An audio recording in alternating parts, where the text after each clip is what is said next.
dia a todos. Hoje, de uma forma assim, bastante entusiasta, estamos recomeçando as atividades do grupo de estudos aberto de Direito e Fraternidade aqui na URGS. E temos a honra, então, de ter aqui hoje uma palestra de notório conhecimento dos nossos professores de Direito Constitucional aqui, e que vem de Sergipe para estar aqui junto com a gente. Mas depois eu sigo a apresentação. Temos também aqui na mesa a presença do vice-diretor da Faculdade de Direito da URGS, Rodrigo Valim, que gostaria que ele começasse abrindo assim, os trabalhos, né? Dando essa saudação de começo de ano para quem está iniciando a atividade do grupo de estudos aberto que a gente participa.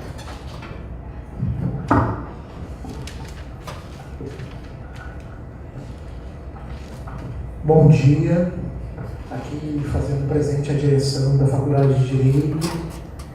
Gostaria, em primeiro lugar, de agradecer a presença de todos. Para nós, eventos deste quilate são tão importantes, ou talvez até mais importantes, do que as atividades cotidianas de classe, de aula. Essas iniciativas e a pesquisa têm frutificado em nossa instituição e o evento de hoje marca, de alguma maneira, esse fato. Também é sempre bom poder ouvir, poder dialogar com professores de outras instituições, como é o caso do dia de hoje, e conhecer o trabalho alheio, vamos dizer assim, as qualidades do trabalho alheio, e isso é muito gratificante. Sejam todos bem-vindos à nossa casa. Muito obrigado.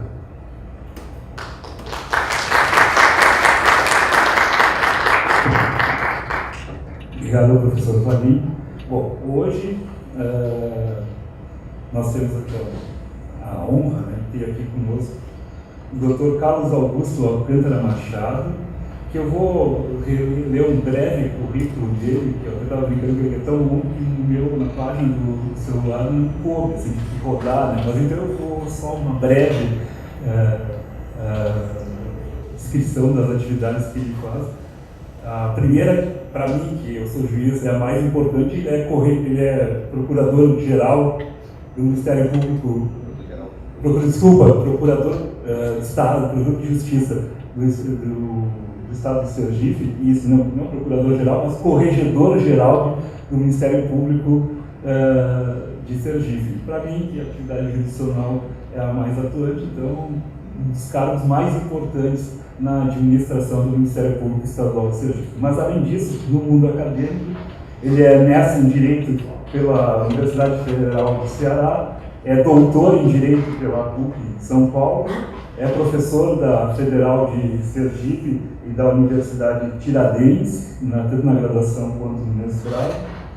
É membro da Academia Sergipana de Letras Jurídicas e também, super importante para nós, que fazemos parte do grupo de estudo Direito e Fraternidade, que não sei se todos conhecem, é um grupo que está aqui na URGS, mas que tem raízes num movimento internacional que chamamos de Comunhão de Direito e que no Brasil é coordenado pelo Dr. Carlos Augusto. Então, mais uma razão da nossa alegria de ele estar aqui presente conosco. Ele vai nos falar sobre a fraternidade como categoria jurídica, expressão no direito constitucional federal, e é também a obra, o livro dele, que já lançou e está aqui também disponível hoje para quem quiser adquirir e fazer depois um autógrafo. Eu já tive a chance de pedir o autógrafo porque eu me atravessei na frente de todo mundo, né?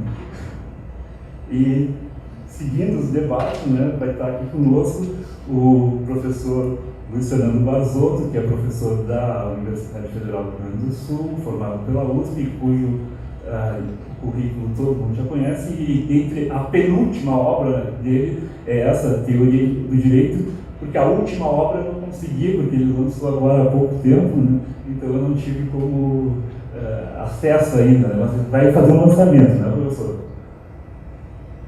Prometendo, então, um lançamento da última obra. Né? E então vai nos abrilhantar com as suas inquisições, suas perguntas para o professor Carlos Augusto.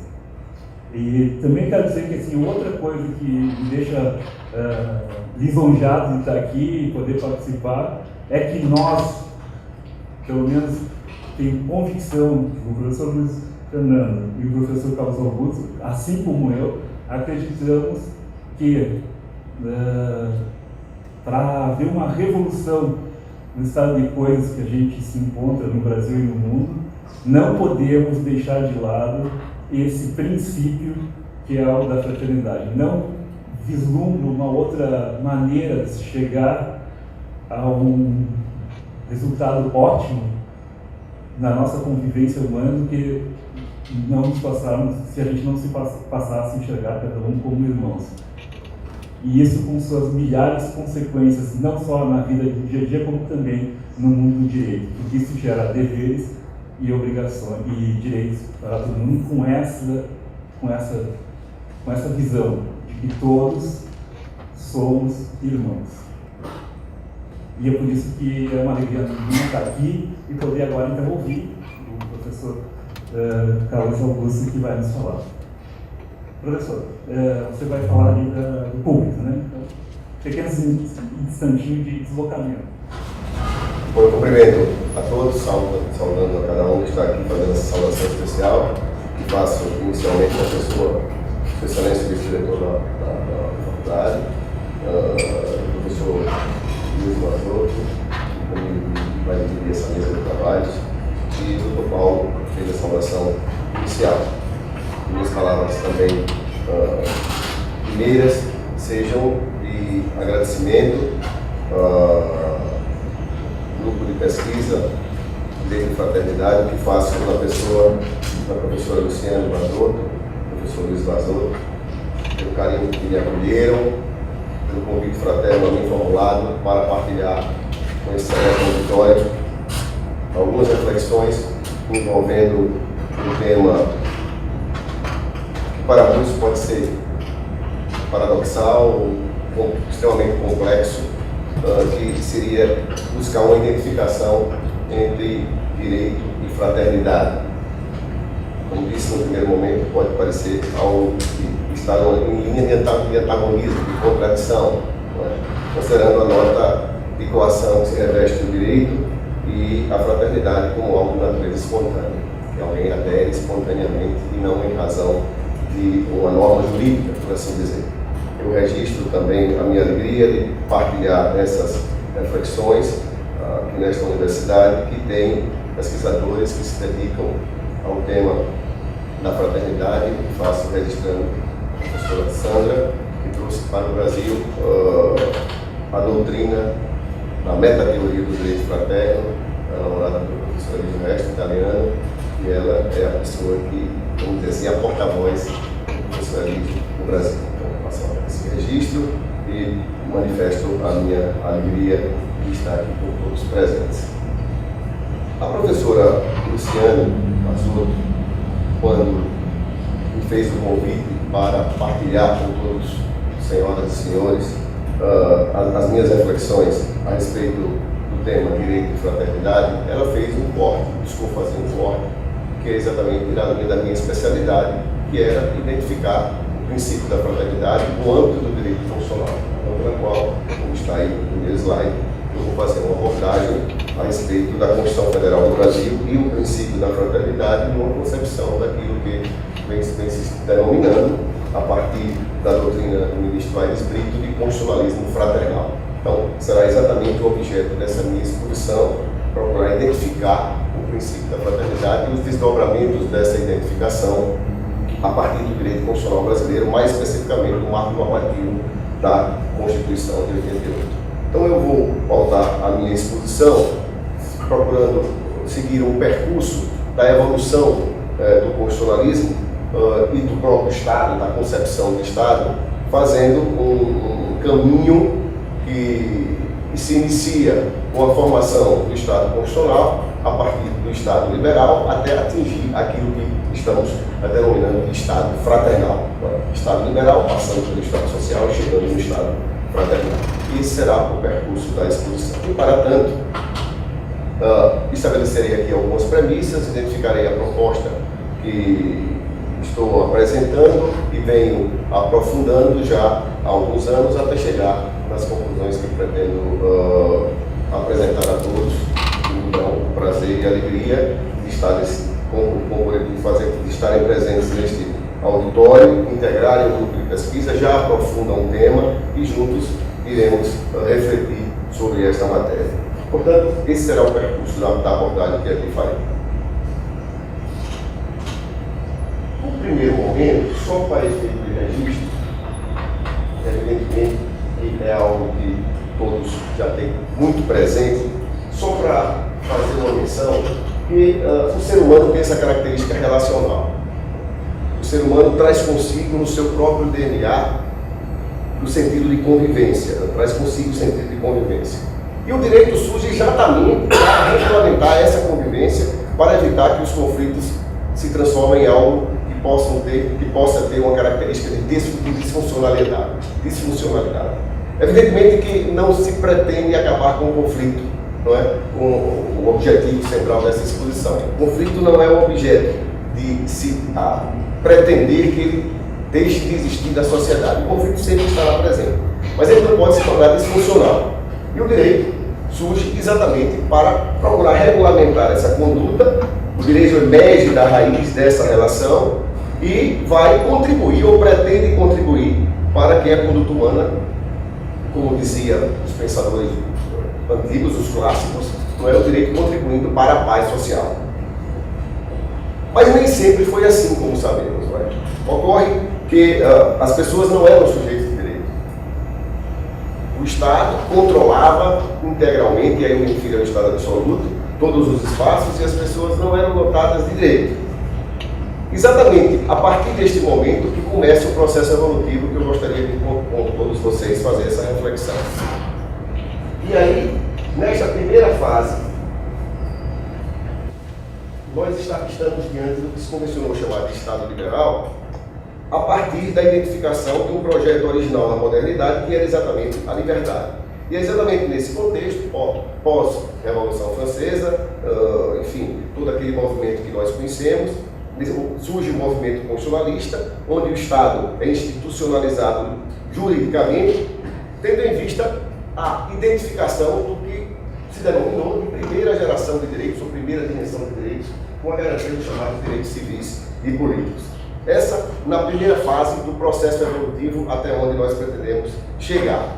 Muito bem, nesta primeira fase, como nos ensina o professor Paulo Bonavides, nós estávamos diante dos direitos do homem livre e isolado, direitos que o homem possui em face do Estado, que se referem a uma liberdade ilimitada em princípio, diante de um poder estatal de intervenção em princípio limitado.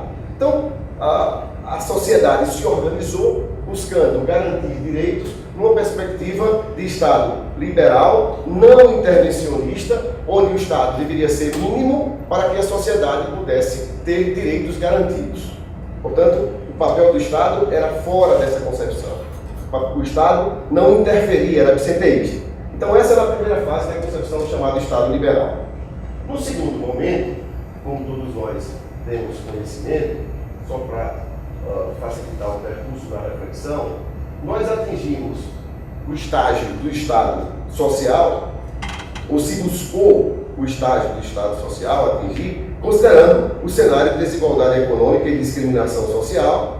A garantia da liberdade pressupunha a condição da igualdade, mas as pessoas não eram iguais, eram tidas como livres, mas não iguais. Então, se percebeu que as pessoas deveriam ser iguais para serem livres entre iguais. Ou seja, só seria possível atingir o estágio da liberdade se a igualdade fosse garantida. Então, isso no segundo estágio deste processo evolutivo. E nesse segundo estágio, os direitos chamados sociais, econômicos e culturais, já que no primeiro estágio eram garantidos os direitos civis e políticos, se buscava os direitos de igualdade. Na primeira fase, os direitos de liberdade, na segunda fase, os direitos de igualdade. E que contribuiu muito para a garantia desses direitos de igualdade, como está aí exposto, como resultado de formulações ideológicas, constituições marxistas e no funcionalismo da social-democracia. Me refiro aí à Constituição de Weimar, especificamente, e nas constituições do pós-guerra.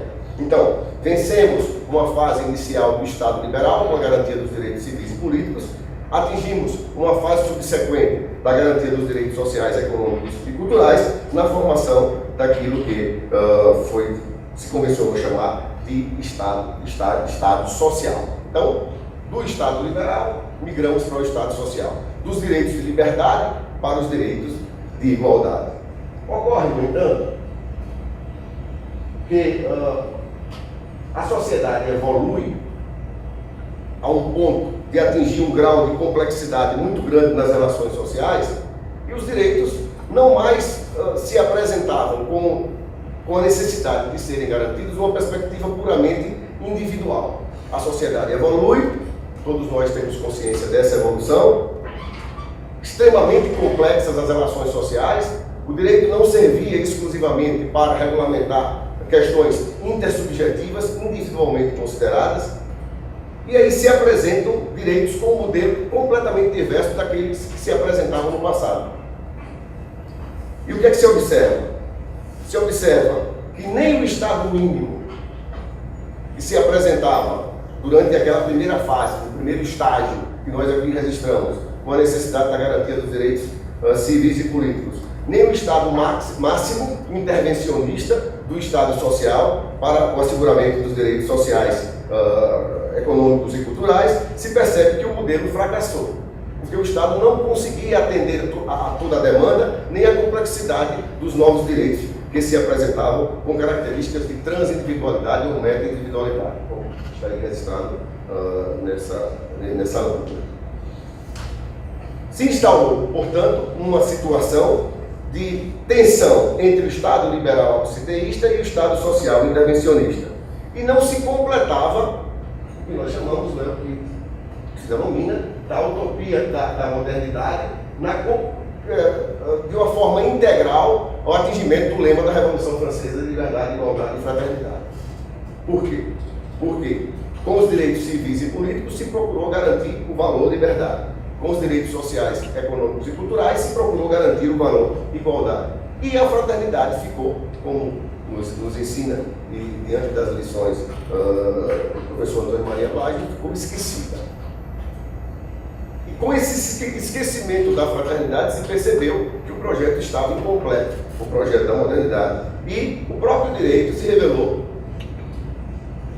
não suficientemente, vamos dizer assim, adequado para enfrentar esses problemas que se apresentavam com um grau de complexidade muito maior diante do mundo contemporâneo.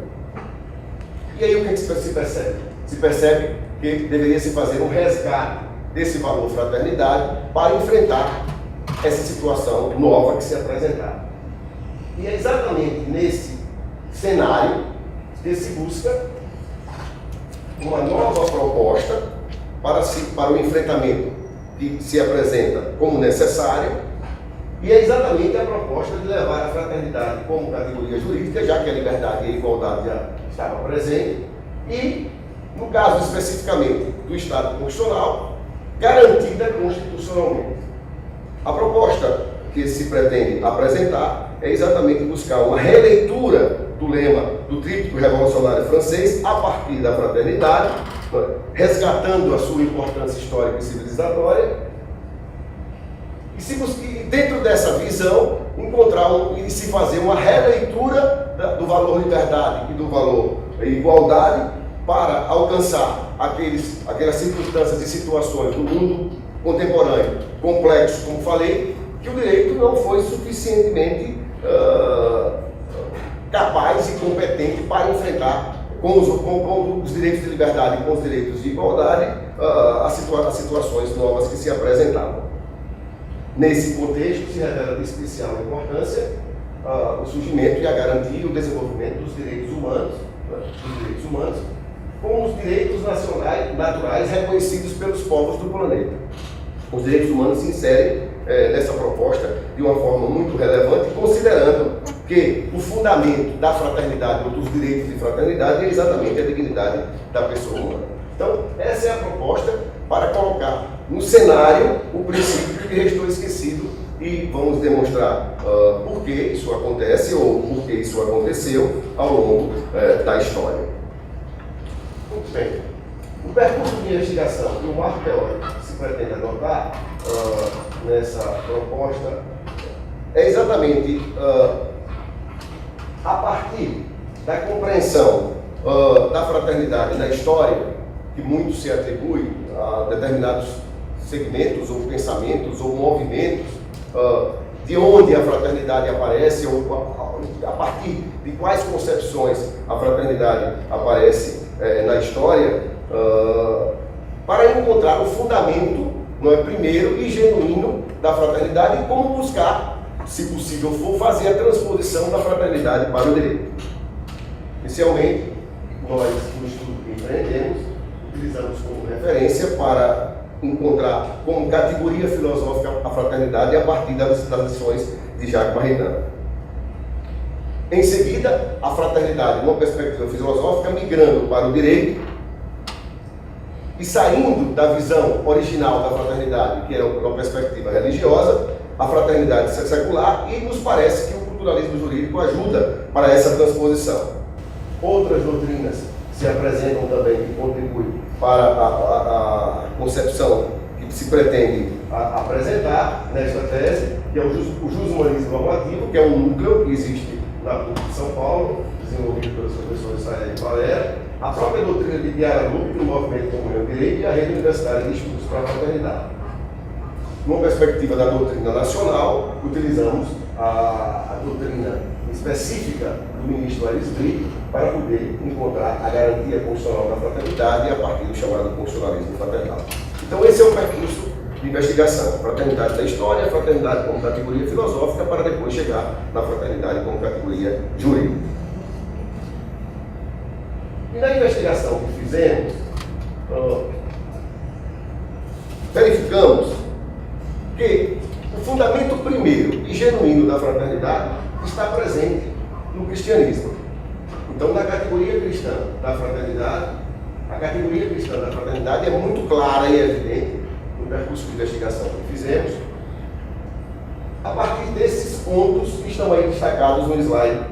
A ética da fraternidade, o outro universal, a fraternidade universal em razão da doutrina cristã, que tem uma característica tanto no aspecto sociopolítico, no aspecto religioso, mas também no aspecto antropológico, e nós encontramos esses fundamentos nos próprios evangelhos da doutrina cristã, considerando a concepção que a fraternidade cristã une os desiguais e se apresenta mesmo onde não existe reciprocidade. E aqui uma distinção que nós identificamos da filia grega, porque alguns procuram encontrar os fundamentos da fraternidade no pensamento grego. Nós entendemos que há alguns pontos que não são suficientemente claros na filia grega em relação à categoria cristã da fraternidade, exatamente pela falta dessa característica de reciprocidade. No pensamento grego, essa relação só podia existir basicamente entre iguais, e havia exclusões muito claras na sociedade grega, como sabemos.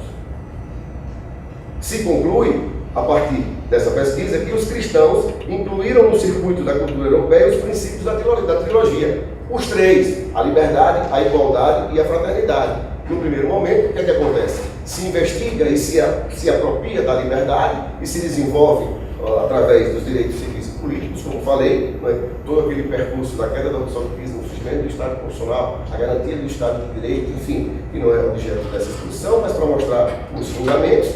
No segundo momento, a igualdade e, em razão do iluminismo,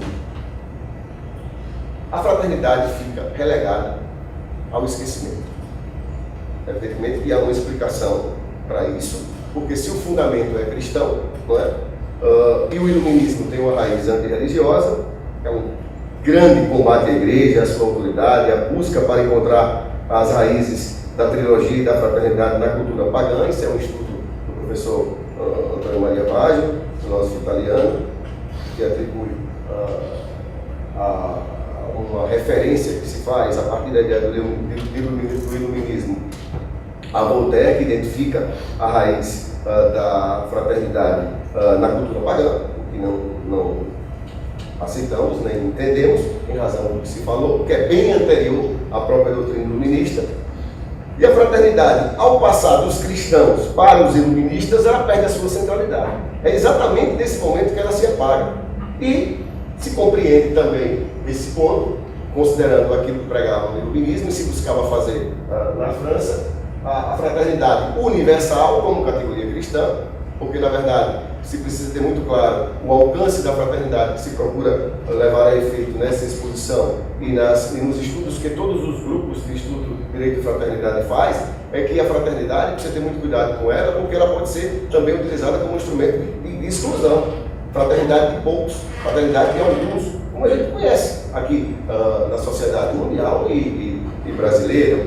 Quando se fala de fraternidade nessa perspectiva, é dentro de uma linha de fraternidade universal, considerando a origem da categoria cristã. E os iluministas perceberam, me parece, que não contribuía a utilização da fraternidade para a coesão cívica. Por isso que, se nós observarmos os documentos e a própria Declaração dos Direitos do Homem e do Cidadão francesa de 1789, não há uma referência à fraternidade. Todos nós atribuímos ao lema da Revolução Francesa, não é, os três valores: igualdade, liberdade e fraternidade. Mas, de fato, se assegurou a liberdade, se assegurou a igualdade, pelo menos do ponto de vista jurídico, nos documentos que se referem à Revolução Francesa, mas a fraternidade ficou fora. Só veio ser retomada na França em momento posterior. E talvez essa seja a justificativa para a fraternidade não ser adotada de fato pelos franceses nesse momento do iluminismo.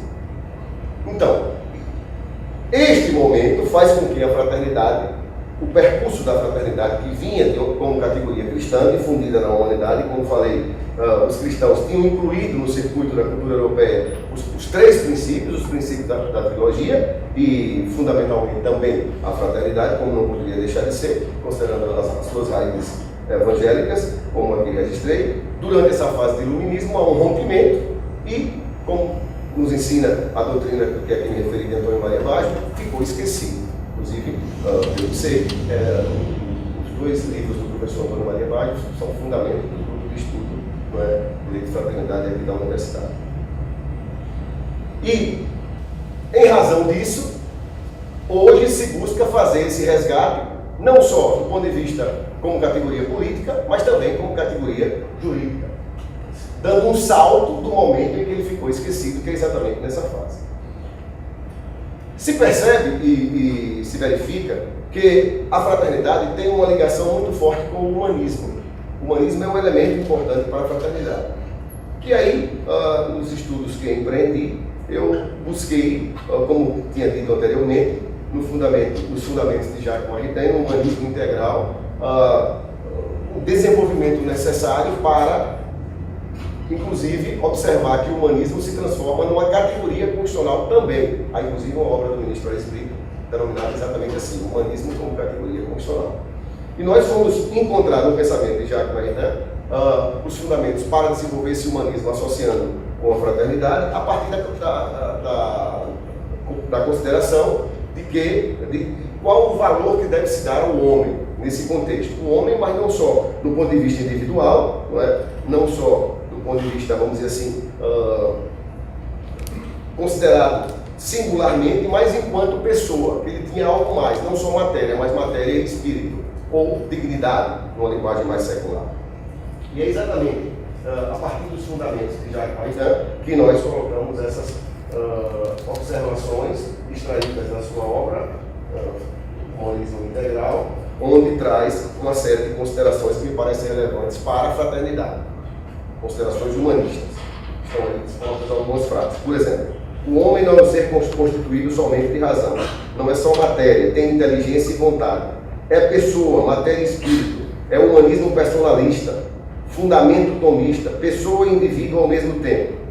O homem é uma totalidade independente em universo em si mesmo, um todo e não uma parte. Homem como todo ser corporal, A matéria é a raiz ontológica da individualidade e como indivíduo é fragmento de uma espécie. É parte do universo e parte singular da imensa rede de influências cósmicas e históricas que o dominam. Mas não somente indivíduo. É pessoa e, portanto, o universo de natureza espiritual, dotado de livre-arbítrio e, assim, um todo independente frente ao mundo. O vício do humanismo antropocêntrico clássico foi exatamente em ser antropocêntrico e não ser humanismo. É humanismo inumano, tragédia do humanismo. Essas referências de Jorge Maritain é exatamente para combater o humanismo exclusivamente antropocêntrico que foi introduzido a partir da visão iluminista do mundo. Resumidamente, o pensamento do humanismo integral serve para a fraternidade enquanto categoria política, mas também jurídica, que podem ser resumidas em alguns pontos, como assim procedeu Francisco Borba Ribeiro Neto, e estão presentes nesse slide que eu vou apresentar para vocês, que basicamente traz a teoria do humanismo integral, que pode ser perfeitamente transposta e foi transposta para encontrarmos a fraternidade enquanto categoria política sob um fundamento humanista. Então estão aí alguns pontos que me parecem relevantes. A doutrina do humanismo integral, resumidas por Francisco Borba Ribeiro Neto, da PUC. O primado da pessoa sobre as coisas e sobre os processos sociais. O bem comum não se confunde com a situação de equilíbrio entre os interesses individuais, nem pode ser constituído como um bem puramente pessoal, não é? Ou seja, em oposição ao bem pessoal, ou seja, nem o liberalismo, nem o coletivismo socialista. A pessoa é uma totalidade, como já foi aqui destacado, considerando as suas várias dimensões, inclusive a dimensão religiosa, mesmo para quem não tem crença, mas é uma dimensão que faz parte do ser humano, não é? O objetivo último das ações é o bem comum, que coincide com a realização de cada pessoa, e essa dimensão ética presente em todas as esferas da vida. E relativamente ao Estado não é o grande protagonista das ações da vida social e na construção do bem comum. Tal protagonismo cabe às pessoas e suas organizações. O Estado se apresenta de forma subsidiária. Muito bem, com essas premissas de concepção de pessoa, considerando a visão do humanismo integral, que nós entendemos como importante e necessária, com esse resgate da fraternidade que se procura realizar, como fazer a transposição de uma categoria originariamente religiosa, sendo transposta no segundo momento para uma categoria filosófica e política, e no terceiro momento para o direito. Esse é o grande objetivo da tese e o objetivo daqueles que estudam direito de fraternidade, o direito fraterno. Veja, considerando o humanismo, como fazer com que a fraternidade se apresente como uma categoria jurídica? Aqui é só para fazer um breve relato histórico, não é? E como esse tema já está sendo difundido, não é? Em alguns núcleos de pesquisa, aqui no Rio Grande do Sul já fiz referência específica, mas também em outras universidades, como a Univem, de Marília, de São Paulo, um pool de universidades privadas do estado do Amazonas, em Sergipe, na Universidade Federal de Sergipe e na Universidade de Tiradentes, inclusive, além de grupos de estudo, já a disciplina específica, estudando o tema de uma forma mais aprofundada a nível de mestrado. Por exemplo, eu titularizo uma disciplina denominada Direito ao Desenvolvimento, Humanismo e Fraternidade, no mestrado de Constitucionalização do Direito da Universidade Federal de Sergipe. Na Universidade Federal de Santa Catarina, como sabem, também há um núcleo específico, uma pós-graduação, mestrado e doutorado, que envolve Direito e Fraternidade. E todos esses núcleos têm como fundamento inicial a doutrina de Chiara Lubich, fundadora do movimento Socolares, que busca apresentar, não é, uma categoria relevante para a humanidade como um todo, não é? Claro, a Chiara Lubich é uma líder religiosa, mas o fato de ser uma líder religiosa não impede que a sua doutrina possa ser objeto de estudos acadêmicos, como efetivamente essa doutrina é, inclusive aqui no grupo de estudos de Direito e Fraternidade. Então, o fundamento que se busca alcançar é exatamente a fraternidade universal. E a fraternidade universal é uma categoria transcende o âmbito pura e simplesmente do aspecto religioso. E este movimento, o movimento dos Socolares, né, ele tem segmentos que transcendem do aspecto religioso para o aspecto acadêmico, não é? E diversos movimentos são formados a partir da sua doutrina, no aspecto da ciência política, nas artes, na medicina, enfim, na sociologia, enfim, em diversos segmentos do saber, na própria filosofia. Temos aqui filósofos que também buscam encontrar fundamento das suas inquietações filosóficas, não é? Mas que buscando também na doutrina que era de referência importante. E o direito não foi diferente. O direito já há alguns anos, né, se organiza naquele movimento internacional, como eu direi, desde 2001, não é? Portanto, já tem um bom tempo de percurso na Itália. Aqui no Brasil, o primeiro coordenador desse movimento foi o Nicuri, procurador de Justiça, hoje aposentado, um dos redatores do Estatuto da Criança e do Adolescente, e em diversos ambientes universitários, núcleos universitários se formaram. Além desses grupos de pesquisa, estudando Direito e Fraternidade, também encontramos outras contribuições não vinculadas ao movimento Comunhão e Direito, mas também que trazem um aporte relevante para o estudo do Direito e Fraternidade. Eu ali registrei em Portugal, Paulo Ferreira da Cunha, que também tem estudos envolvendo o Direito Fraterno, o Elísio Resta, Carducci, Pisolato, na Itália, e aqui mesmo a professora Sandra, concluindo as lições do professor Elísio Resta. Muito bem, então não é algo isolado, nem algo despropositado, nem algo irrazoável, vamos dizer assim, essa tese de estudar o direito associando o direito à categoria da fraternidade. Especificamente, isso eu digo em diversos campos do direito, em diversas disciplinas do direito. Por exemplo, no Santa Catarina começou mais especificamente estudando a categoria da fraternidade associada aos direitos da criança e do adolescente. Aqui nós temos mais profundamente, não só na filosofia, mas também no direito do trabalho, no meio da professora Luciane. E, além desses segmentos específicos, por exemplo, no direito ambiental, o direito de fraternidade se apresenta de uma forma mais evidente, né, considerando a natureza desse direito especial, o direito ambiental. No próprio direito privado, considerando a cooperação nas relações intersubjetivas, no direito processual, hoje se fala muito e aprofundadamente da concepção do direito processual civil em função da promulgação do novo Código de Processo Civil, em conciliação, em mediação. A conciliação passou a ser um princípio vetor do direito processual, e isso é um elemento importantíssimo da fraternidade. Aqui eu faço um parêntese só para indicar esses elementos. O direito penal, se fala hoje em justiça e se desenvolve em justiça restaurativa, né?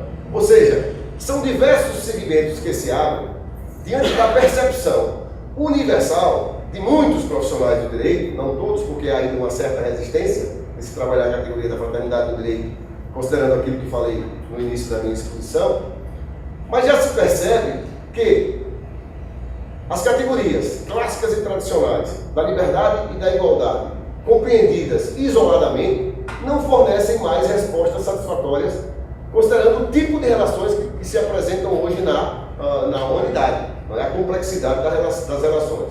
E as novas categorias de direito que se apresentam em razão dessa complexidade. Como falei, os direitos classificados lato sensu como direitos coletivos, né? Os direitos difusos, os direitos individuais homogêneos, os direitos coletivos estricto sensu, todos eles dotados da característica de meta-individualidade ou transindividualidade.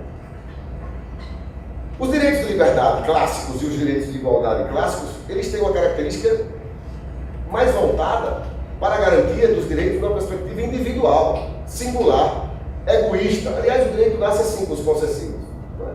O meu direito termina quando começa o seu direito.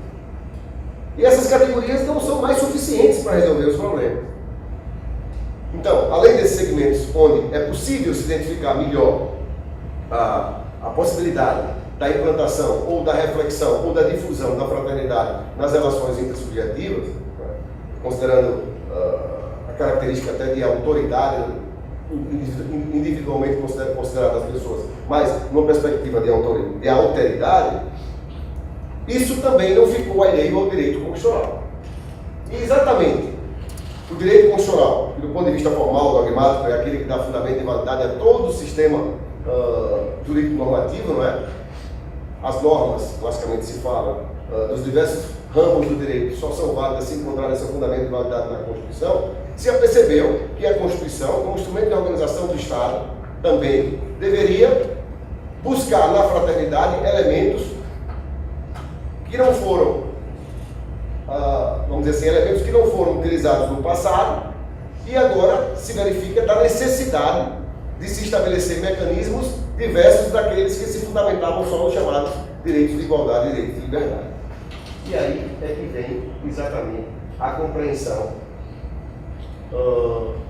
da fraternidade numa perspectiva constitucional. Mas antes de se apresentar especificamente na Constituição do Brasil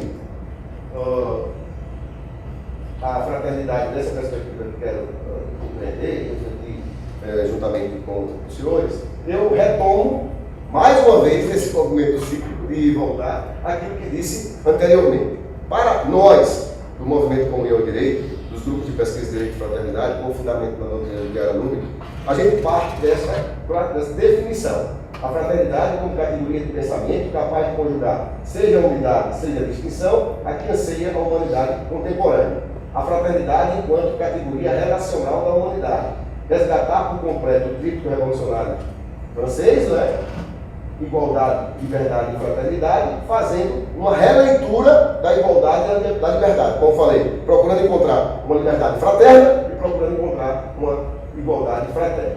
E como superar esse antagonismo? Entendemos que nós chegamos num estágio onde não dá mais para se retornar.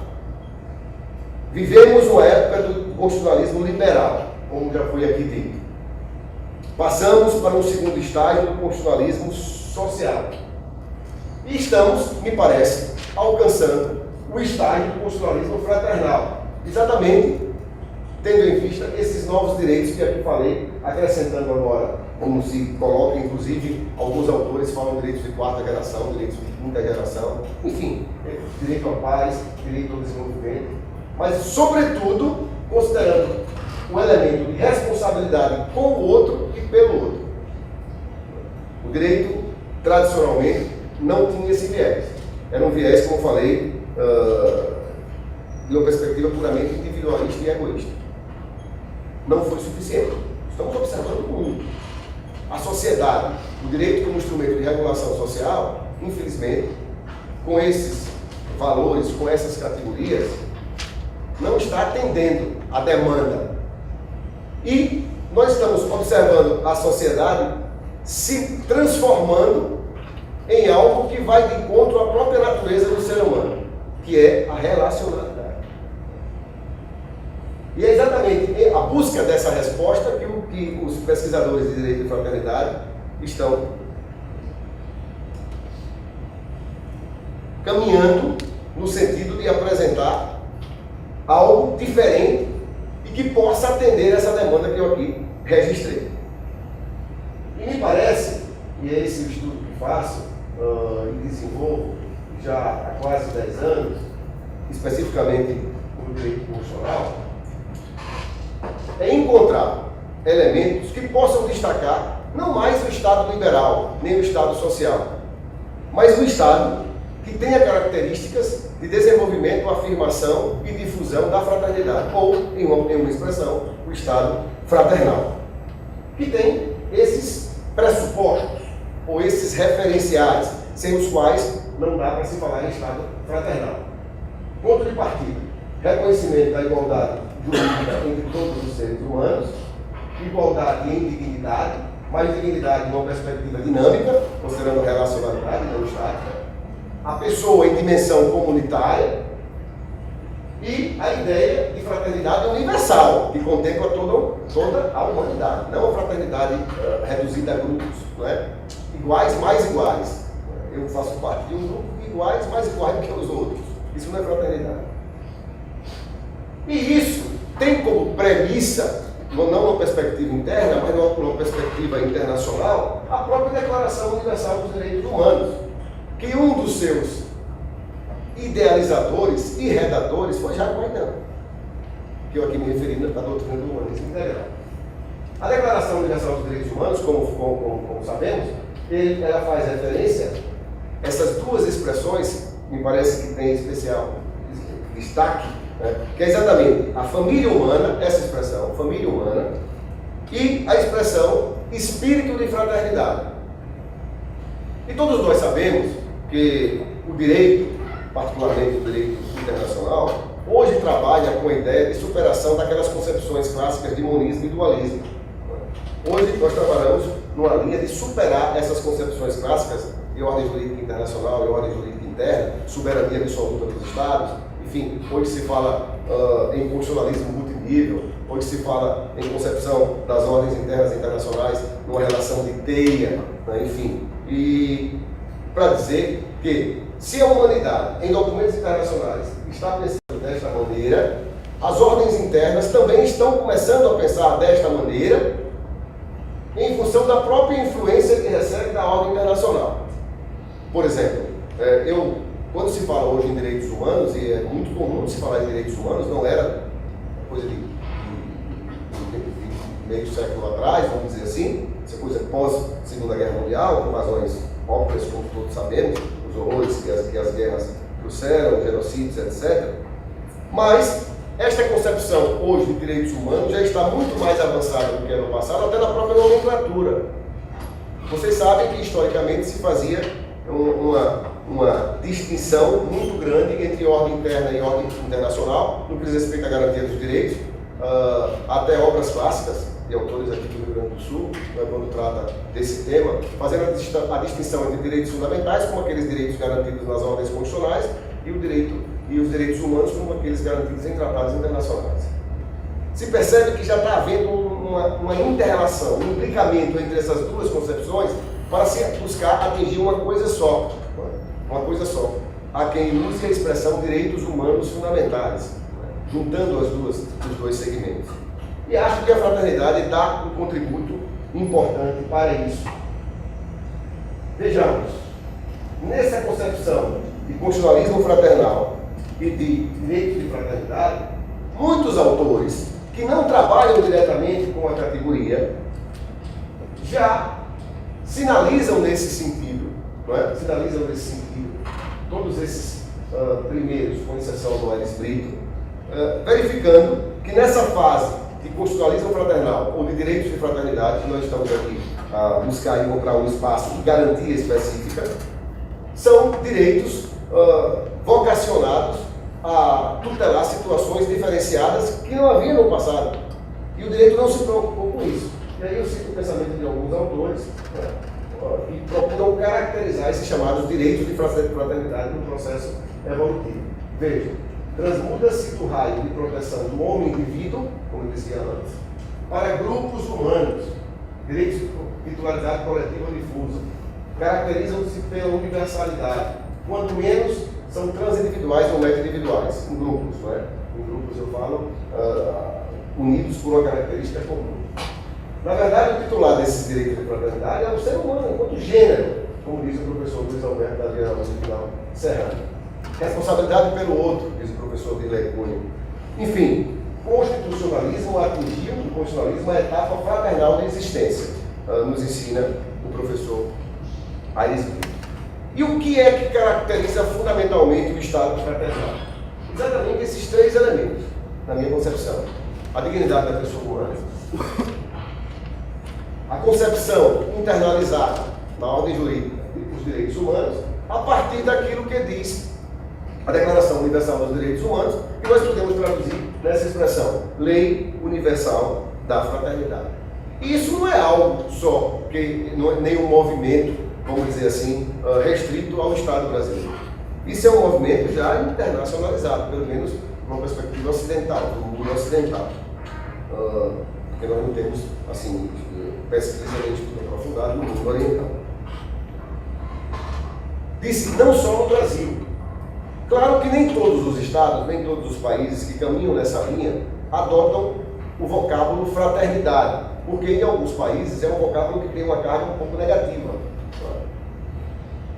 Adotam, por vezes, o vocábulo solidariedade, ou fazem menção à responsabilidade social, ou juntam os dois, solidariedade e fraternidade.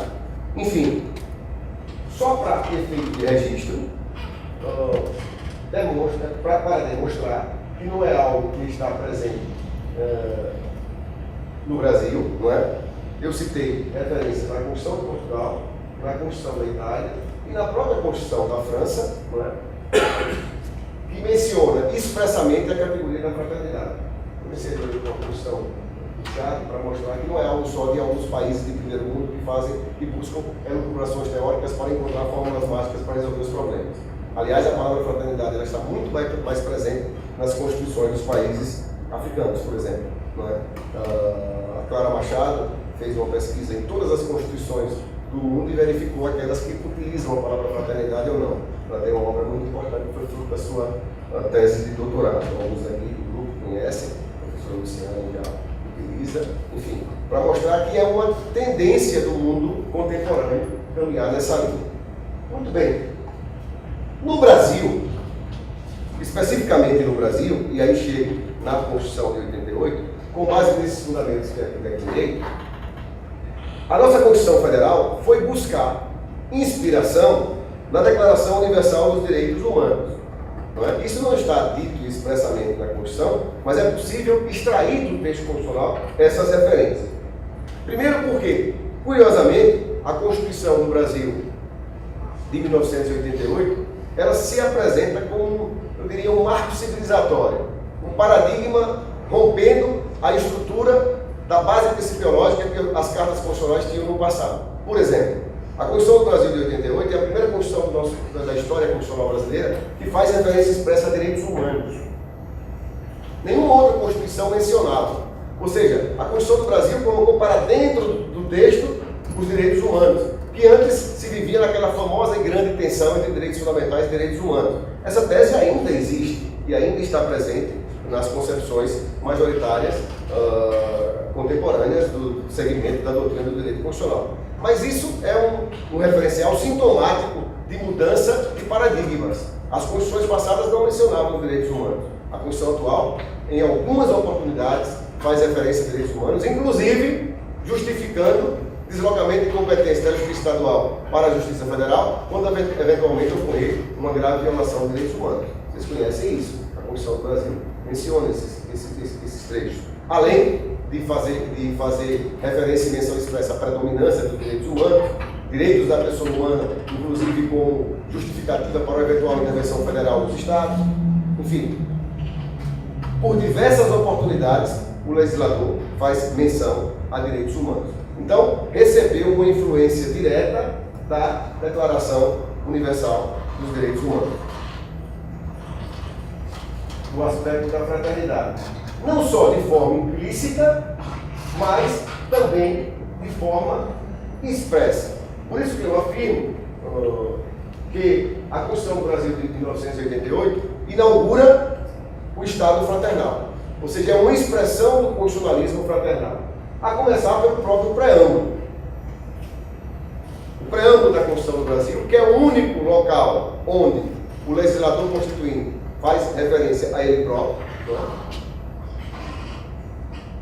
Há uma discussão a respeito da força normativa do preâmbulo, me refiro dentro de instantes a propósito disso, mas o texto constitucional, na sua abertura, ao destacar aquilo que é mais relevante do seu corpo normativo, observemos, não é? Instituir um Estado democrático destinado a assegurar o exercício dos direitos sociais individuais, a liberdade e a segurança, todos conhecem, mas só para comentar a nossa reflexão. O bem-estar, o desenvolvimento, aí não é no sentido de desenvolvimento econômico, é no sentido de direito ao desenvolvimento, que vai muito mais além, a igualdade, a justiça, como, vejam, todos eles, valores supremos de uma sociedade fraterna, pluralista e sem preconceitos, fundada na harmonia social e comprometida na ordem interna internacional com a solução pacífica das controvérsias. Então aí está a apresentação.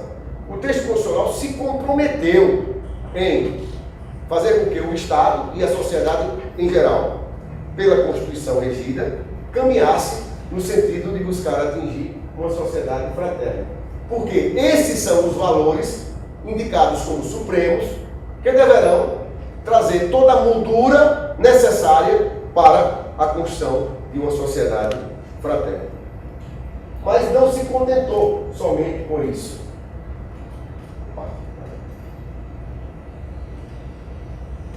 A Constituição, além de apresentar aquilo que ela pretendia, então com todo aquele articulado normativo, se busca assegurar, atingir, perseguir uma sociedade fraterna. Então isso é um plano, todo o projeto de país inaugurado com a Constituição de 88.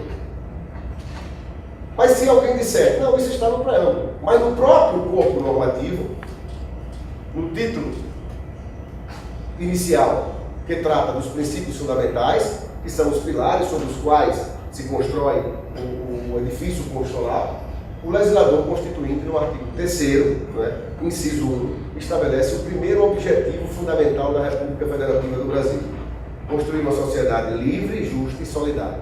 Percebam, é a primeira vez que no constitucionalismo brasileiro, onde o legislador constituinte agrupa, conjuntamente aquele projeto clássico da modernidade que tinha sido destroçado ao longo do tempo, ao longo da história. Liberdade, igualdade e fraternidade. Liberdade, justa, igualdade, solidária e fraternidade. E na concepção que defendo, na verdade, em que pese existir uma distinção entre solidariedade e fraternidade, o legislador constituinte está tratando da mesma coisa. Quando ele fala em sociedade solidária, quando ele fala em sociedade fraterna, no preâmbulo.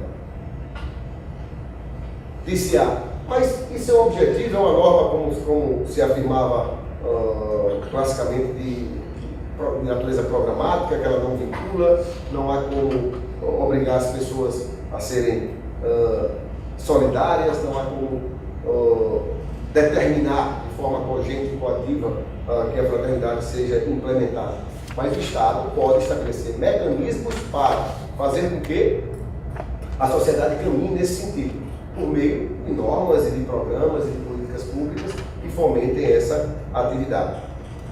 O grande complicador que se procura dizer, quando se agrega o elemento do preâmbulo como um elemento importante para o Estado, para o atingimento do chamado Estado fraternal, é exatamente a natureza jurídica do preâmbulo. E aí, por questão de honestidade intelectual, de fato, e aqui eu invoco a doutrina constitucionalista portuguesa originiana, há três correntes relativas à identificação da natureza jurídica do preâmbulo. Uma corrente que se diz que se aplica no Brasil em razão de um julgado do Supremo Tribunal Federal de há muito, que associa a natureza jurídica do preâmbulo a um relevante jurídico, não vincula nada, porque não faz parte do articulado, não é norma no sentido. Uma segunda posição, que é a posição que defende, particularmente, da função normativa do preâmbulo, é a posição de idêntica eficácia. E uma terceira posição, que também tem um grupo considerável de pessoas que defendem, mas é melhor do que a primeira, na minha avaliação, a relevância jurídica específica ou indireta, quer dizer, tem valor hermenêutico, vincula no sentido de interpretação, de estabelecer um parâmetro, uma linha, enfim. Quer nos associemos à terceira, quer nos associemos à segunda, me parece que nós estamos no caminho de destacar a necessidade de mudança de rumo em prol daquilo que o legislador constituinte concebeu com o chamado advento do constitucionalismo fraternal, que aqui defende. Disse, mas isso fica no campo puramente da retórica, porque de fato a maioria dos constitucionalistas, reconheçam, indicam que a referência pura e simplesmente à sociedade fraterna, o valor supremo de uma sociedade fraterna, pluralista, sem preconceitos, que consta no preâmbulo, é meramente um compromisso de ordem ideológica e política, mas que não traz, como falei, vinculação, nem confere força normativa às suas disposições. E o referencial jurisprudencial é exatamente aquele precedente do case da Lei 2075. Na verdade, esse precedente era a respeito da utilização das constituições estaduais ou não, na invocação divina. Invocação divina. O que se está defendendo aqui não é esse fato, certo? Evidentemente, o Estado é laico. Em que pese as pessoas não serem, as pessoas podem ter crenças religiosas. O Estado não é ateu, o Estado é laico, não ateu. Enfim. Mas eu não estou me referindo a esse campo, não estou trazendo considerações a respeito desse campo. O que eu quero destacar é em que pese esse precedente isolado do Supremo Tribunal Federal, relatado pelo ministro Carlos Veloso, a prática se revela distinta. O próprio Supremo Tribunal Federal, que por vezes tem como referencial para efeito do tema a Lei 276 e a doutrina incessantemente repete a irrelevância jurídica do preâmbulo com base neste precedente, a prática tem se revelado o contrário. O Supremo Tribunal Federal, em muitos dos seus julgados, tem destacado a necessidade de construção de uma sociedade fraterna, o compromisso da solidariedade, que eu reputo como horizontal, não vertical, né? Porque se eu trabalho com a ideia de igualdade, eu tenho que trabalhar com a ideia de igualdade, dignidade e horizontalidade, e não do ponto de vista vertical, a solidariedade como esmola ou caridade, pura e simplesmente, no sentido de que eu tenho mais, eu tenho o dever de ajudar quem tem menos, não nesse sentido. É a solidariedade com uma perspectiva horizontal, como apregou Filippo Pisolato, um constitucionalista italiano, e aqui no nosso livro foi difundida, as suas lições foram difundidas por Antônio Maria Barros. Eu trouxe para vocês só a título de exemplificativo, só a título exemplificativo, a nova orientação jurisprudencial do Supremo Tribunal Federal e do Superior Tribunal de Justiça nesse sentido, onde, em muitos dos seus julgados, aí são não só julgados do ponto de vista individual, mas do ponto de vista abstrato, de controle concentrado, situações onde os relatores dos votos condutores fazem menção expressa ao constitucionalismo fraternal, alguns deles, mas a necessidade de atingimento da sociedade fraterna a partir do preâmbulo, o julgamento dessas ações aí que tem como objeto transporte coletivo gratuito de idosos, transporte coletivo gratuito para deficientes, sistema de cotas em universidade, contribuição previdenciária, demarcação da reserva hídrica na rua Serra do Sol, muitos habeas corpus, matéria criminal, mandado de segurança, onde as razões de decidir vão ser encontradas também no preâmbulo. Então veja, se o preâmbulo se apresenta como fundamento jurídico da decisão, como podemos concluir que ele não tem força normativa? Não clássico, do ponto de vista clássico, mas dá a compreensão nesse sentido. Essas decisões estão materializadas exemplificativamente nesses julgados do Supremo Tribunal Federal, relatados tanto pelo ministro Aires Brito, mas também pela ministra Carmen Lúcia, principalmente. Aquelas ADIs do transporte coletivo gratuito, que foram utilizadas pelas empresas, pelo mundo empresarial, que queria que alguém bancasse aquelas tarifas, o Supremo Tribunal Federal, como uma expressão da materialização dos seus julgados, da sociedade fraterna, que se refere ao preâmbulo, e do objetivo fundamental da sociedade solidária, que se refere ao artigo 3º, inciso 1, e outros artigos da Constituição que faz menção a bem-estar em muitas passagens, e assimilando no seu conteúdo, como reflexo da Declaração Universal dos Direitos Humanos, o Supremo Tribunal Federal tem reconhecido como fundamento de decidir a fraternidade. O ministro Gilmar Mendes, inclusive, quando proferiu decisão monocrática nessa DPF 86, que tratava de cotas em universidades públicas, ele, invocando a doutrina de Habermas, faz uma expressa menção a direito de fraternidade, ou a direitos de fraternidade, mostrando que há uma claríssima evolução jurisprudencial do Supremo. Mais recentemente, no Superior Tribunal de Justiça, nós temos os julgados conduzidos pelo ministro Reinaldo Soares da Fonseca em habeas corpus que envolvem a relação de mulheres presas ou cumprindo pena que têm filhos que dependem da sua condição de mãe. E aí os habeas corpus são concebidos para assegurar a prisão domiciliar e o fundamento é a fraternidade. É de se destacar, inclusive, que o ministro Reinaldo da Fonseca, ele faz expressa menção, não só na emenda, mas no corpo dos julgados, ao princípio da fraternidade como categoria jurídica e como macro princípio dos direitos humanos, expressamente. Então, na verdade, não é algo que está só no campo teórico ou no campo de um grupo de pessoas que por terem formação religiosa querem implantar uma categoria puramente religiosa ao direito. Nós estamos demonstrando que, do ponto de vista técnico-jurídico, é possível encontrar no princípio da fraternidade como princípio jurídico, a fraternidade como categoria jurídica, a partir do texto constitucional e da legislação infraconstitucional, que mesmo não se referindo expressamente ao princípio da fraternidade, encontra nele fundamento. Fiz menção aqui à justiça restaurativa, fiz menção ao Código de Processo Civil, sem falar do Estatuto da Criança e do Adolescente, o próprio direito do trabalho, o direito ambiental, só para citar alguns ramos do direito. Na verdade, a proposta é exatamente esta: atribuir força normativa ao preâmbulo ou, quando menos, dar um valor hermenêutico relevante para instruir a interpretação das normas infraconstitucionais que encontram na Constituição fundamento de validade, aplicação das normas, portanto, a partir desta proposta hermenêutica. O constitucionalismo fraternal possibilitando instituir um novo modelo de Estado, o Estado fraternal, onde as pessoas passam a ter, e o Estado pode fomentar essa prática, concedendo inclusive incentivos, assegurando sanções premiais para quem se comportar dessa maneira, no sentido de verificar a possibilidade de entender que nós não estamos mais sós no mundo e os direitos não servem só para garantir individualmente, singularmente, as pessoas. Temos responsabilidade social em relação aos outros, nessa perspectiva de fraternidade que aqui estou demonstrando.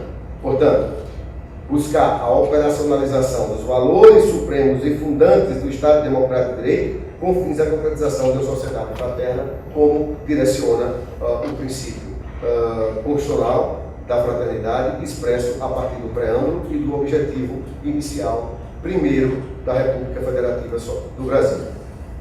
Nessa perspectiva, entendemos que a fraternidade está garantida constitucionalmente.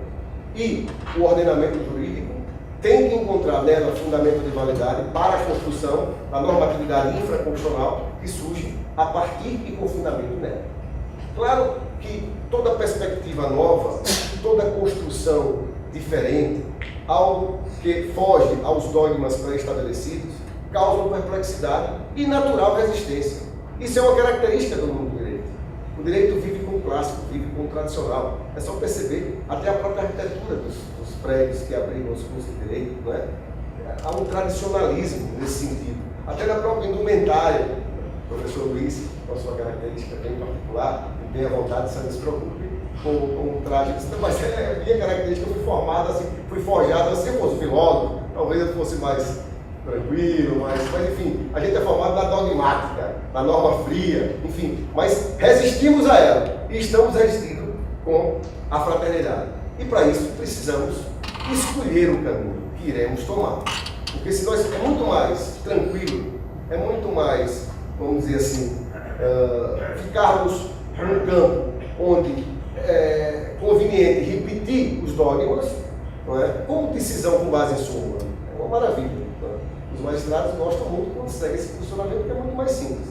Mas se nós queremos transformar a humanidade e dar um contributo para que a sociedade caminhe numa linha, aperfeiçoando e saindo daquilo que se encontra, que nenhum de nós está feliz e satisfeito com isso, é importante darmos um passo. Mas isso custa. Custa tempo. Imagine você convencer alguém que a fraternidade é um princípio jurídico, que a fraternidade integra o universo normativo. Então, saiamos da área de conforto, aqueles que desejam verificar que essa perspectiva nova é possível de ser encontrada, inclusive com bases técnicas jurídicas, não é? Técnicas jurídicas. Mas para isso precisamos escolher. Eu me valho do pensamento de Ortega y Gasset quando ele diz que nosso viver é uma escolha permanente, uma eleição contínua de caminhos em perpétua projeção para o futuro. Mas precisamos escolher, tomar uma posição. O Grupo Aqui Direito e Fraternidade tomou essa posição. Vocês que aceitaram ouvir essa proposta e partilhar e refletir e aprofundar, não é? Aqui por meio da coordenação da professora Luciane, tem buscado encontrar esse caminho. Na verdade, ao meu juízo, sou um constitucionalista que trabalha com a Constituição, busquei encontrar na Constituição os contornos para isso. Para mim, a fraternidade é um imperativo constitucional, mas é também, como disse, um caminho e uma escolha. Mas independente de ser uma escolha pessoal, individual, minha no caso, e de cada um de vocês, somente se concretizará desde que se transforme numa escolha coletiva e social. Porque senão não anda, não cresce. Parece ser um capricho individual de alguém que tem uma formação cristã. Na verdade, não é um capricho.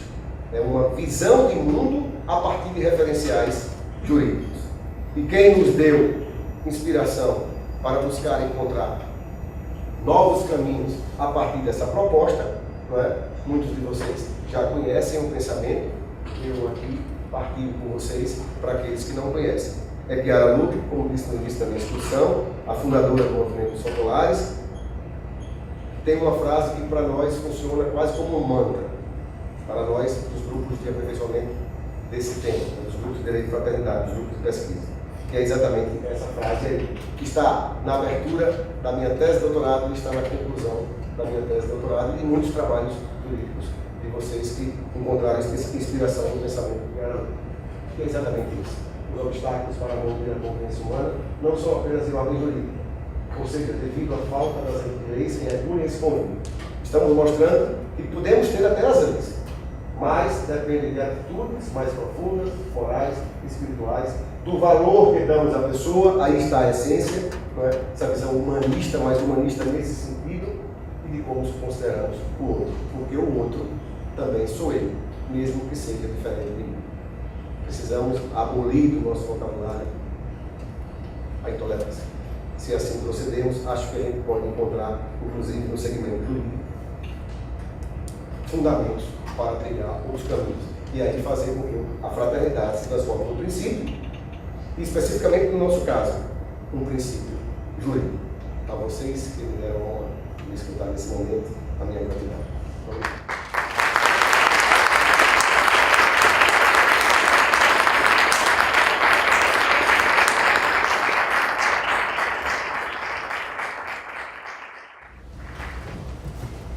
Agradeço ao professor Carlos Augusto. Até fiquei um pouco embargado no final da exposição. E passando então agora a palavra ao professor Luiz Fernando, que vai completar os nossos debates sobre o tema. Eu vou agradecer a todos e agradecer ao Carlos Augusto pela claríssima exposição, rigorosa e erudita. E agradecer também por estar entre nós aqui, né, partilhando seu saber, suas investigações a respeito do tema da fraternidade. Quero saudar o Sr. Paulo Filipon, nosso colega no Grupo de Direito e Fraternidade, esse amigo fraterno que é o Rodrigo Valim, vice-diretor da faculdade. O Rodrigo conheço ele desde o primeiro dia da faculdade, né? A gente saiu para almoçar junto e a gente já teve a primeira discussão onde é que a gente ia almoçar. Tá? Acabou indo para o McDonald's. Né? Segundo, eu quero saudar também a professora Sandra Vial, né? Tanto trabalha esse tema da fraternidade, nem sei se ela está ainda aí, agora já. Então, fica a recordação da professora. A professora Luciane também trouxe esse tema de um modo mais institucionalizado aqui para a faculdade, do seu grupo de Direito e Fraternidade. Todo o problema aqui, quando a gente discute princípios éticos no direito, é qual é o tipo de mediação que eu faço, né? Todo mundo, alguém aqui é contra a fraternidade? Alguém já se colocou contra a fraternidade? Alguém acha que ela não é relevante? Mas todo o problema é qual é a mediação que eu faço, né? Quando os liberais disseram assim, olha, a liberdade é o valor mais importante, vamos estruturar a sociedade em torno dela, eles tiveram que propor instituições. Também, o princípio ético político tem que ter um tipo de mediação. O que eles fizeram? O Estado liberal, judiciário, parlamento, né? Proteção à propriedade, proteção aos contratos, direitos civis, direitos políticos, como colocou o professor. Quando os partidos social-democratas assumem o poder, tá? Eles querem transformar a sociedade em nome do princípio da igualdade, eles também têm um projeto institucional, né? Aí sai da retórica, sai dos discursos. Eles têm projeto dos direitos sociais, do Estado Social, de expansão do Estado, né? De políticas redistributivas, de tributação mais extensa, tem um projeto institucional. A pergunta que fica, né? Não é que fica, eu acho que o Carlos Augusto já adiantou alguns elementos, mas quais são as instituições que me permitem reconhecer um Estado fraternal? Bem claro que ele não vai abolir as outras. Eu gostei que o Carlos Augusto falou ali, né? A totalidade do tríptico.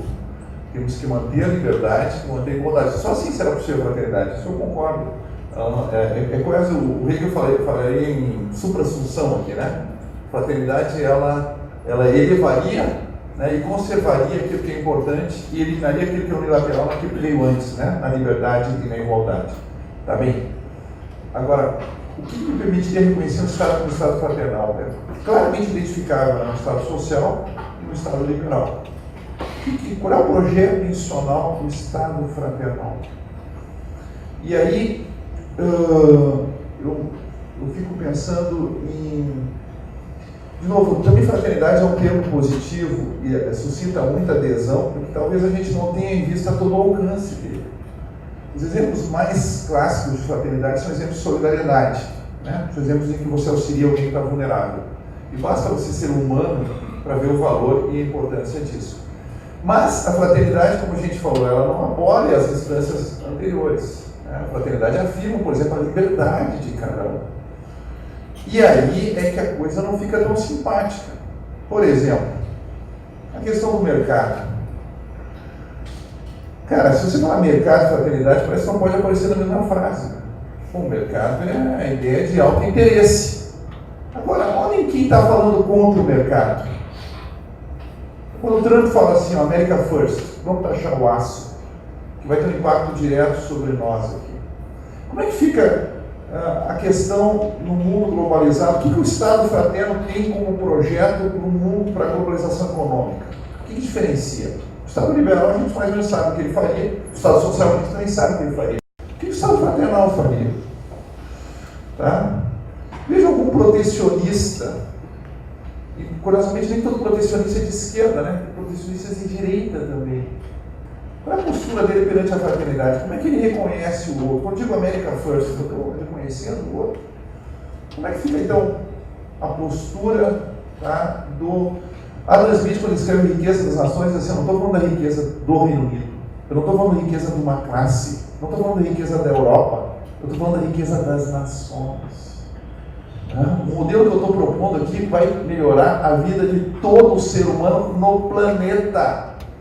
Ele era totalmente contrário à política, tá, colonialista e imperialista que tinha o Reino Unido. Basta ver a riqueza das nações, se tiver um pouco de paciência, vale muito a pena. Ele dizia, olha, a amizade, o comércio promove a amizade entre as nações. Tu vende queijo, eu vendo vinho, vamos nos unir aqui, tá bem? Se não fosse o comércio, eu ia ser indiferente ao meu destino, você ia indiferente ao meu destino. Como é que fica? Tá? Ao mesmo tempo, o tipo de globalização que a gente teve, a gente sabe, que deixou órfão uma parte, né, desse operariado não qualificado do primeiro mundo. Né? A gente sabe que eles ficaram órfãos. Por isso que eles votam no Brexit, por isso que eles votam no Trump. Qual é a política fraterna para esse tipo de gente? Tá? Que teve o seu emprego sucateado. O que o Estado fraternal tem que fazer? Ele vai repetir a forma do protecionismo? Vai repetir a forma do Estado social que dá um seguro-desemprego para o cara a vida toda? Tá? Isso que é ser fraterno, receber seguro-desemprego a vida toda? Tá? Outro ponto aqui. A questão, de novo, no mundo globalizado. Né? A fraternidade também se opõe ao uso da violência.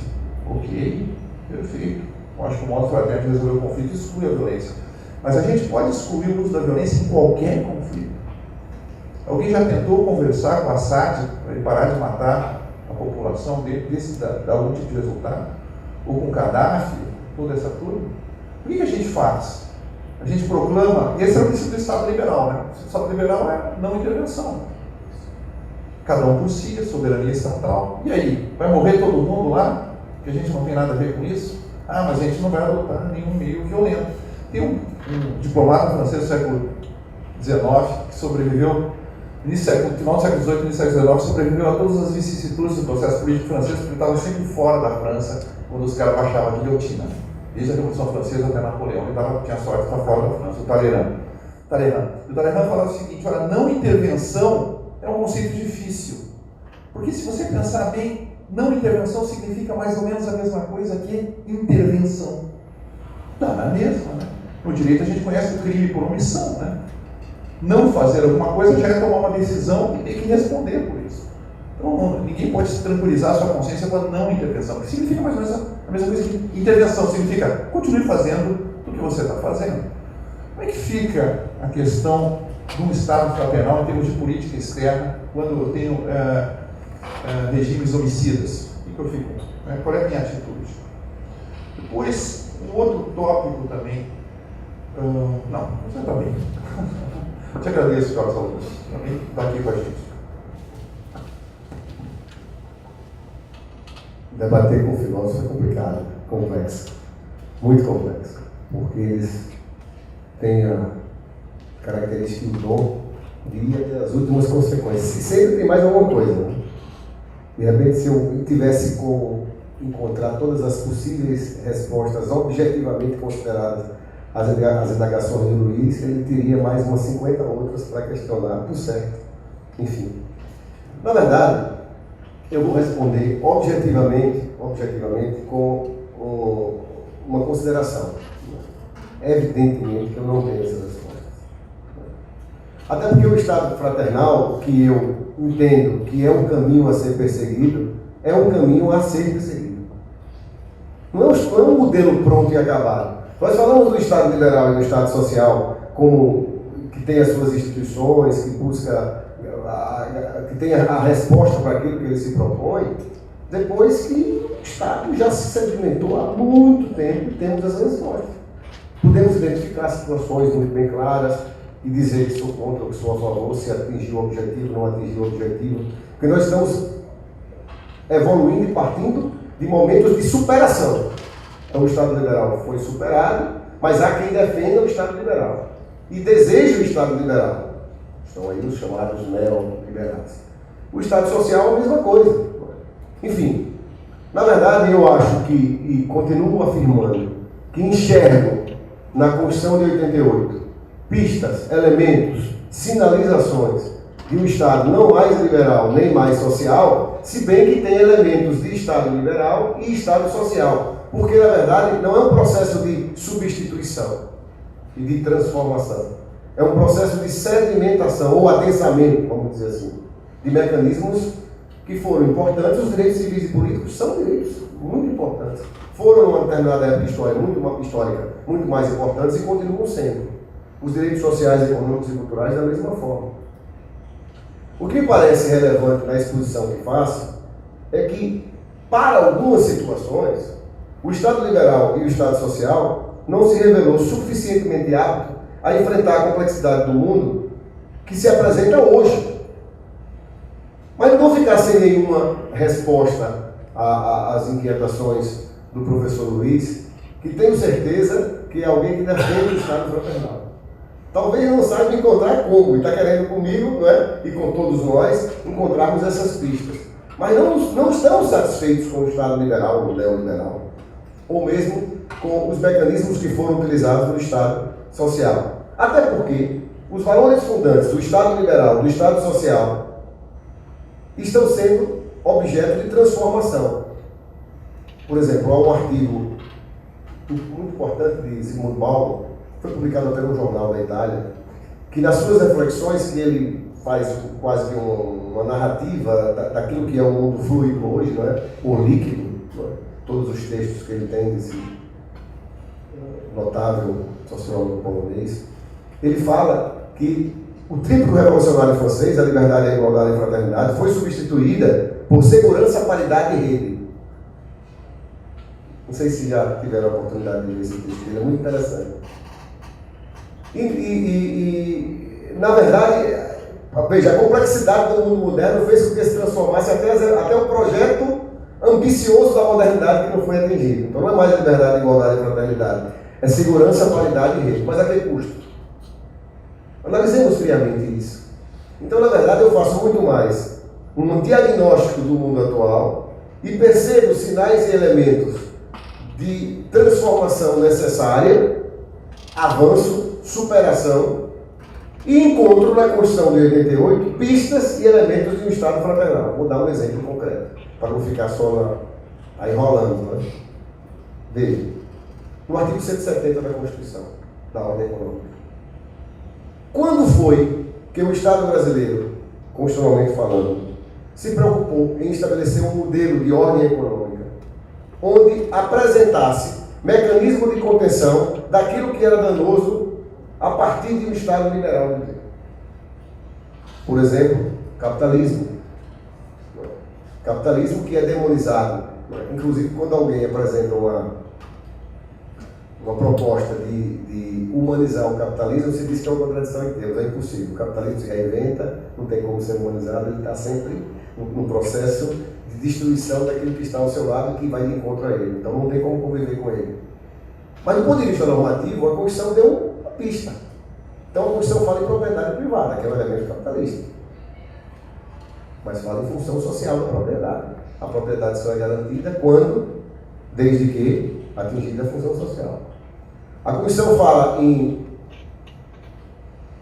princípios nitidamente referentes ao capitalismo, né, como livre iniciativa, livre concorrência, que por vezes passa por cima como um trator de todas as pessoas que estão em volta e que não conseguem sobreviver em razão do capitalismo. Por exemplo, dá um exemplo simples, bem singelo, essas grandes redes de farmácias destruíram todas as farmácias pequenas por causa da competição, né?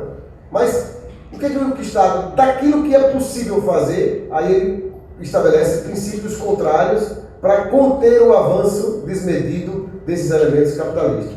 Aí ele fala meio ambiente, ele fala em defesa do consumidor, ele faz menção à proteção ao pequeno mercado, com mecanismos compensatórios de incentivos.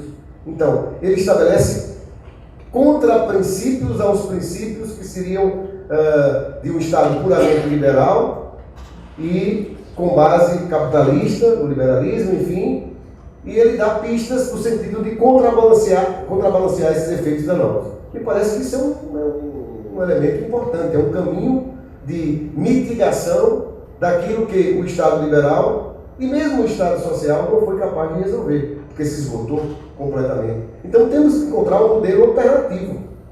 Então, eu não saberia responder por completo essas situações, mas acho que práticas fraternas ou direito fraterno não abdica do papel coativo que o direito tem em algumas situações. Você fez menção em violência. Você tem que conter os abusos do uso dessa violência. Quando o uso da violência institucional, por parte do Estado, por exemplo, para evitar que outras violências mais graves aconteçam, não haja nessa contenção abuso, como por vezes acontece.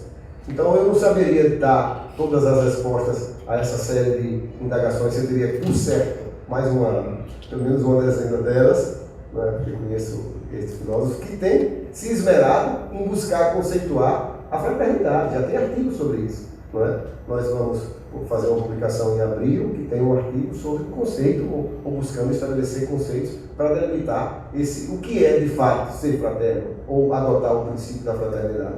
Também não podemos partir de uma perspectiva ingênua que ser fraterno é estabelecer uma prática de aceitar tudo que vem do outro, inclusive aquilo que se apresenta de forma negativa. Não pode ser assim, porque se fosse assim não tinha como estabelecer um direito penal fraterno. E há estudos, por exemplo, há um juiz português chamado Pedro Vaz Pato, que está aprofundando estudos do ponto de vista de encontrar elementos de um direito penal fraterno. A justiça restaurativa não se confunde exclusivamente com o abolicionismo penal. Não é? Então, são segmentos que a gente precisa compreender. Não saberia dizer, insisto, as respostas como fazer isso, mas acho que há elementos para se pesquisar e se percorrer nesse sentido. Dei aqui algumas pistas só mostrando a partir do direito constitucional, não é? Como exemplo, o artigo 170 da Constituição e todos os princípios da ordem econômica. Não só o capital, mas o trabalho. Não só a busca do lucro, mas a função social da propriedade. Enfim, elementos que se contrabalançam, que entram em mitigação, vamos dizer, são freios e contrapesos, para usar uma linguagem clássica do direito constitucional, para evitar esses abusos. Eu acho que isso é um novo caminho. E um novo caminho não é nem liberal, nem social. Prefiro chamar de fraternal. Por quê? Porque trabalha com o outro. A responsabilidade com o outro. Não é? Nesse seu texto, você dá pistas importantes, inclusive, não é? De o que é ser fraterno. Numa perspectiva, eu diria eu, inclusive até jurídica. Não é? Até jurídica. Acho que temos um caminho árduo a percorrer. Acho que vamos encontrar diversos óbvios a superar. Talvez não superemos todos, mas o projeto do Estado Liberal tem quantos séculos? Então, estamos no início.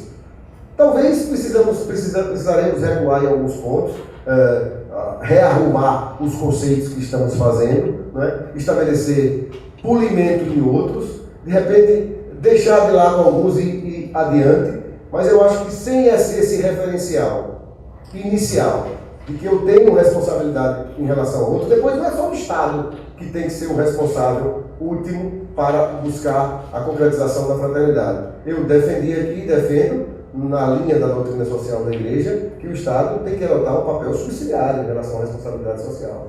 Ou seja, temos que encontrar mecanismos de envolver responsabilidade social de todos, não só ser o Estado aquele que eu tenho que cobrar. Que é muito simples também para nossa vida, a gente colocar a resposta e a responsabilidade no Estado, não é? E aí eu sempre cito um exemplo muito singelo em relação, por exemplo, à limpeza urbana.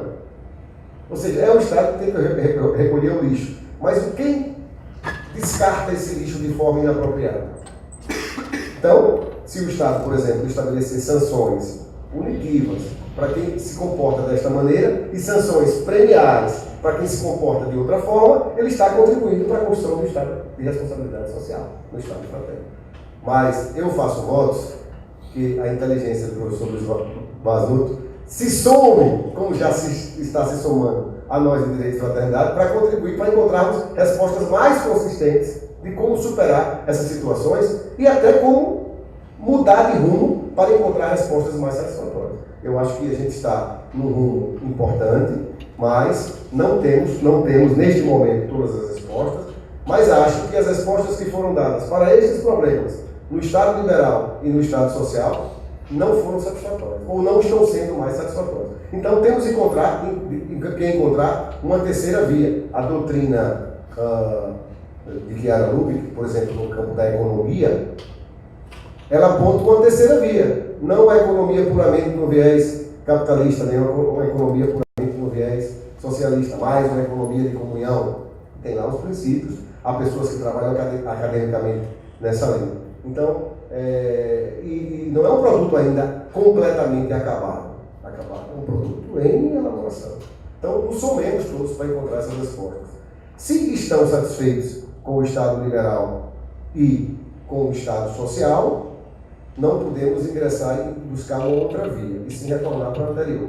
Se não estamos, nos somemos para encontrar essas respostas, que eu acho que é um caminho que, pelo menos, é uma nova perspectiva.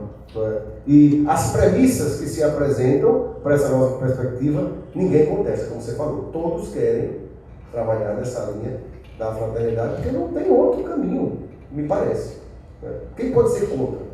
Você pode dizer, não tem como, a natureza humana não permite, as circunstâncias fáticas do mundo contemporâneo não vão possibilitar que isso aconteça. Podemos dizer isso. Mas acho que a gente tem que buscar percorrer esse caminho novo e encontrar respostas para isso. Por exemplo, em relação a esse questionamento de Bauman, que ele substitui não, ele verifica que se estão substituindo a liberdade, igualdade e fraternidade por segurança, paridade e rede. Há um estudo também de Antônio Maria Maggi que ele contesta exatamente isso, mostrando que é é um pensamento mascarado, egoísta, individualista. Será que o mundo convive mais com isso hoje? Essa é a reflexão que se pretende fazer. Ou é melhor caminharmos em busca da construção do que estou chamando de Estado fraternal, ou de Estado democrático de direito, no viés fraternal, enfim, Estado, os ambientalistas fazem menção ao Estado ambiental, enfim, que é, no fundo, a concepção de responsabilidade pelo outro, e com o outro, e não apesar do outro, que é como se vive até hoje. Nós vivemos e mantemos as relações subjetivas, apesar do outro, sempre achando que o outro é o inferno for o outro. É isso que se pretende superar. Como não tem todas as respostas. Agradeço a presença de todos, a presença dos professores aqui. Não posso terminar sem agradecer a professora Luciane Barzotto, que nos conduziu até hoje aqui no Grupo de Estudos do Direito e Fraternidade, aqui na URGS. E vamos encerrar para poder o professor Carlos Augusto também fazer a sua sessão de autógrafos, né? E não sei, professor Luciano, a gente já pode convidar quem quiser para a nossa próxima reunião de Direito e Fraternidade, aqui provavelmente aqui na URGS, em local ainda a ser verificado. Já podemos, então, já temos a data. Primeiro sábado de abril, então, nesse mesmo horário, às 10 horas, aí com a possibilidade de todo mundo que estiver presente poder falar também, né? Que hoje aqui a gente já está próximo do meio-dia e não tivemos essa oportunidade de indagações. Também não era a nossa perspectiva para hoje. Queríamos ouvir, contar com a presença do professor que vem nos entregar todo o seu estudo até então, né? Então, convidando qual é a data? Hoje? 7 de abril, então, sala 9, às 10 horas. Convido todos, é o grupo de estudo de Direito e Fraternidade, mas todas as pessoas de outras áreas de interesse, de conhecimento, também estão convidadas a participar, a conhecer os estudos que a gente tem feito. E também, né, a gente pode antecipar que o grupo de Direito e Fraternidade aqui da URGS já lançou um livro sobre o tema e está por lançar um segundo livro que está quase concluído, né, em fase de edição, apenas gráficas e autorizações para publicação. E vamos também fazer esse lançamento desse nosso livro. Fale! Vocês também podem verificar também, acho que essa nossa palestra de hoje vai estar disponível na internet, a gente vai publicar. E tem uma página no Facebook do Grupo de Direito e Fraternidade que todo mundo pode acessar e lá também vai poder rever o que a gente conversou aqui hoje. Então sim, o Carlos Augusto pediu para dar uma palavra final. Eu agradeço muito a presença de vocês, de todos aqui, a presença dos professores. E peço desculpa, fiquei meio embargado ali no final da exposição, porque posso dizer que eu sou aluno da URGS aqui e me emocionou quando vi a foto de que era aluno aqui no Salão de Atos. Uma pessoa inspiradora. Então é isso. Muito obrigado. Eu vou deixar a palavra para vocês terminar. Na verdade, eu queria agradecer, agradecer de coração. É a primeira vez que eu estou aqui nessa instituição. E queria agradecer não só o carinho na forma como fui acolhido, não é, por todos, mas agradecer pessoal e particularmente a esse casal, né, casal Barzotto, Luiz e Luciane, pela forma como me acolheram aqui, pelo convite generoso que me fizeram para que eu pudesse partilhar com vocês as minhas inquietações nesse campo. E conto uma pequeníssima história porque eu entrei neste caminho. Eu estou já no fim da carreira do Ministério Público. No final do ano eu completo todos os meus requisitos e como não teve reforma da Previdência, eu vou poder me aposentar.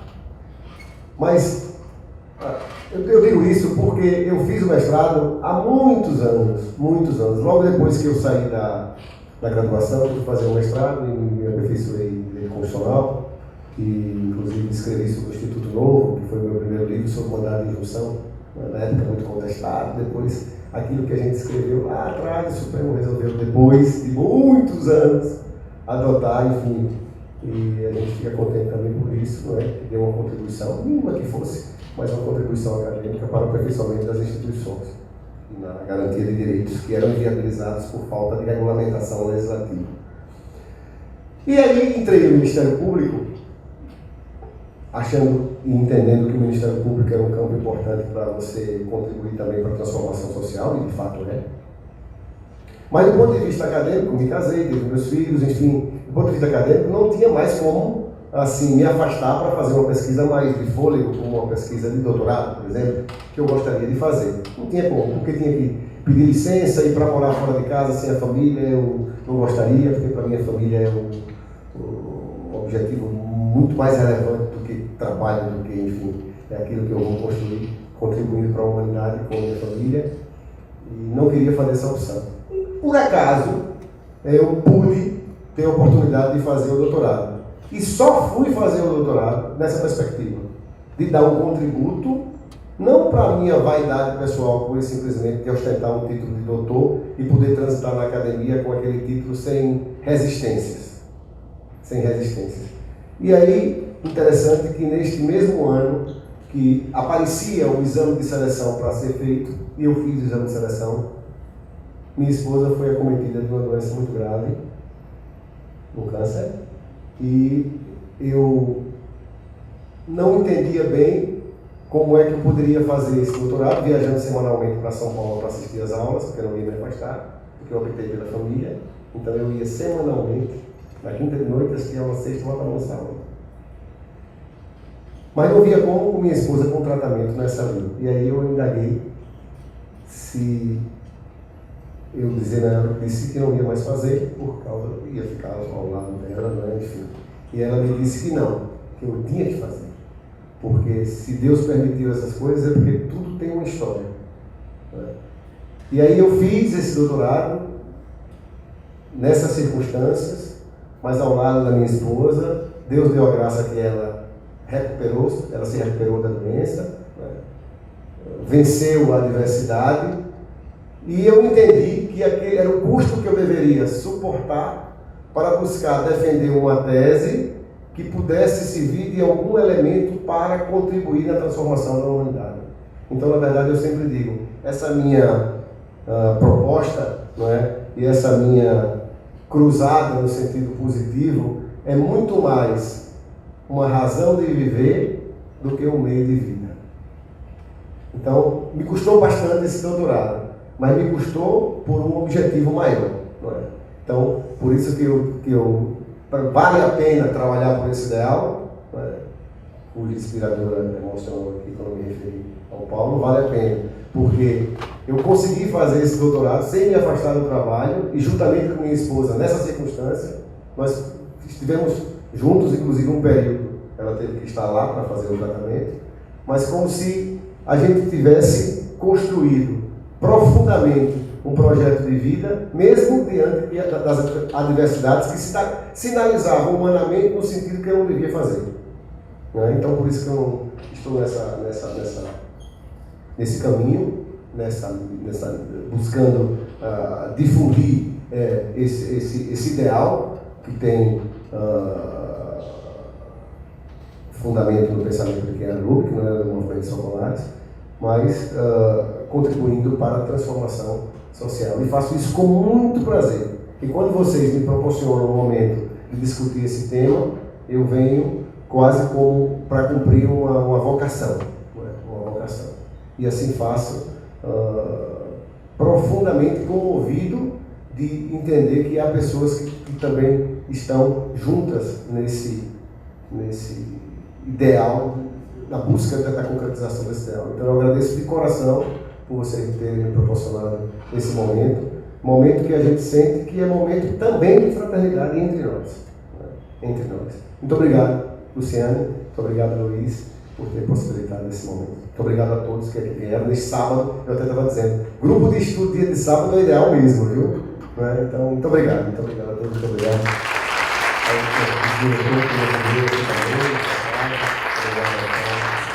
Muito obrigado.